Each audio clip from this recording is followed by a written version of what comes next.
بسم الله الرحمن الرحیم.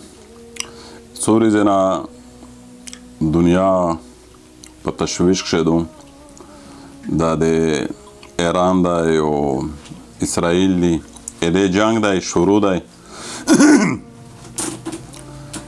سړی چې د ایران کردار وویني، سړی زړه باغ باغ شي. دا هغه صهیوني قوتونه دي چې د امت مسلمه په هر محل، په هر موقع، په هر خطه کښې د یوه سوس کې تږي دي د مسلمونه. که په افغانستان کښې دي، که په عراق کښې دي، که په لیبیا کښې دي، که په سوریه کښې دي، که په دنیا په کیمه چپه کښې دي. مسلمونه د وینې تږي قوتونه د اسرائیل او د امریکا او دا مطلب یهوده. زه څه سیاسي تجزیه نه کوم، مبصر نه یا نه د میغه اخباري ولایل یا مطلب میډیا انکر یا رپورټر. سوال دا یا ته یوه نکتار دریمي علمي شرعي. نو دا سالها سال د امت مسلمه دا یو ارزو و یو امید و چې خدای په دنیا کې داسې یو قوت پیدا کړی چې دی د وخت فرعون، د وخت ظالم، د وخت شداد او د وخت قارون او د وخت ابرهه او د دغه ظالم اسرائیل چې په ټوله دنیا کې امت مسلمه د روسه په تشویش دی. دا ته یې نکیل ویر کړی، دا ته یې مور ور وچولی.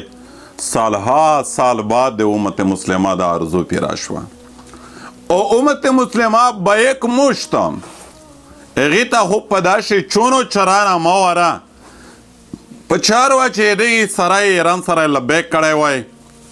خو ډېر لوی افسوس په دا روشي، په دا مذهب پرست فرقه پرست دا بیا شیعه دی، دا بیا الکفر ملت واحده دو، دا الکفر فی صف واحده.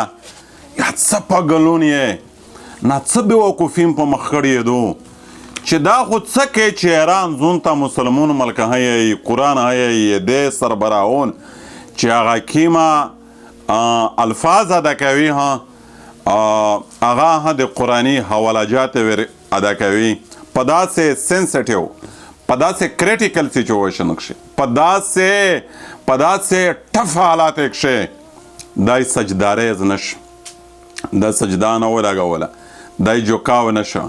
امیج دا فرقواریت وله بازی ټکی مناخیز دی، بازی ټکی ضروري دی. دا ورته وایي چې دا بیا داسې مسلمون تر دا نه غاړه دشمن بل نشته.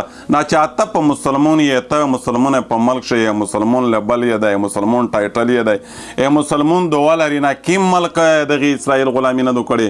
واحد دا ملک دی چې دین میں تارے دکھا دیے. خدا را دغې ظالم جابر خلاف یک مشت کېدل پچار دی، یو آواز یو قوت کېدل پچار دی چې سر کافر د اسرائیل خلاف لوړوي. میشته پچار چې د کافر مدد وکړي، هغې ملتاړ وکړي، ځکه چې کافر سے بدتر کافر مسلمانو په دشمنانو کښې بدتر دشمن د اسرائیل دی.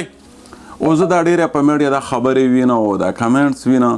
اسرائیل خو په تبویې ور وکړلې. ایران په دنیا کښې یو نو قطس نه شي، ټوکړي شي، د یو نوم جوړ کړه. ډېر لوی کریډټ یې دی، ډېر لوی ننګ یې وکړه. که ختم شي صفه هستینه. دا واحد دای دی چې یهودون یې په ژړو کړل. روزانه تو فلسطین د غزه تر سرې هغه چیغې نارې، هغې وړې وړکې لاپته کېدل، بلډینګ په لوړول، زار ورکول، باروت واچول. دا څه ګپ خبره خو نه دو. هغې خال کې دی په ژړو، د په ژړو مجبور کړه خلک. زه یې چې سلام دی ورته. کافر ټوله سره په اتفاق دي، په اتحاد دي. میږ یو ملک زون مسلمون ډیکلیر کوي چې زه مسلمان په لیست ولیکې.